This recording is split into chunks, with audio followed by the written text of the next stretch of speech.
સુરત શહેરમાં cyber crime સેલે મોટી કાર્યવાહી કરતા આંતરરાષ્ટ્રીય સાયબર ઠગાઈ ગેંગના એક આરોપીને ઝડપી પાડ્યો છે। મળતી માહિતી મુજબ આરોપી લોકોને શેર ટ્રેડિંગ અને કરન્સી ટ્રેડિંગમાં વધારો નફાની લાલચ આપી રોકાણ કરાવતો હતો। આ પછી બેંક એકાઉન્ટ તેમજ આંગણિયા મારફતે રૂપિયા મેળવી લઈ લોકો સાથે ઠગાઈ કરવામાં આવતી હતી। આ સમગ્ર સાયબર ક્રાઇમ ગેંગ દુબઈમાંથી ઓપરેટ થતી હોવાની પણ માહિતી સામે આવી છે। સુરત શહેર સાયબર ક્રાઇમ સેલે કાર્યવાહી કરી નાસ્તા ફરતા આરોપીને સુરત એરપોર્ટ પરથી ઝડપી પાડ્યો। હાલ પોલીસ આરોપીની ધરપકડ કરી વધુ પૂછપરછ શરૂ કરી છે અને આ ગેંગ સાથે જોડાયેલા અન્ય આરોપીઓ સુધી પહોંચવા માટે તપાસ હાથ ધરી છે।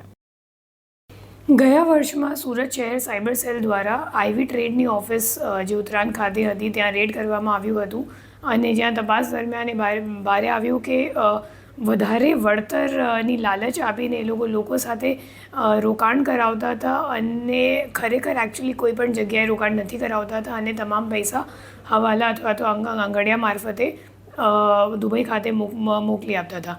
આ કેસમાં અગાઉ 4 આરોપીઓની ધરપકડ કરવામાં આવેલ હતી અને ટોટલ તપાસ દરમિયાન 40 બેંક ખાતાઓની વિગત પણ બહાર આવી, જેમાં 1500 કરોડથી વધારાનું ટ્રાન્ઝેક્શન્સ થયું છે અને 171 જેટલા NCCRP કમ્પ્લેન્ટ્સ પણ આખા ઇન્ડિયામાં નોંધાયેલ છે।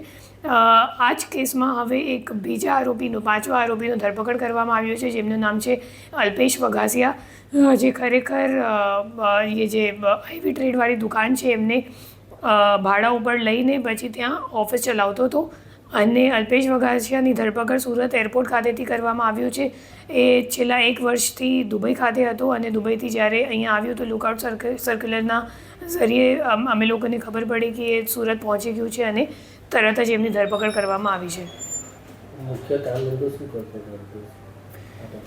એ જે પકડાયેલા આરોપી છે એમની મુખ્ય ભૂમિકા મેનેજર તરીકે હતી। અહીંયાનું પણ જોતો તો ઓપરેશન્સ આઈવી ટ્રેડવાળી જે ઓફિસ હતી ત્યાં અને એક સ્કાય ગ્રોથ કરીને બીજી ઓફિસ એ લોકોની હતી રાજકોટમાં, તેનો પણ ઓપરેશન્સ આ જ માણસ જોતો હતો।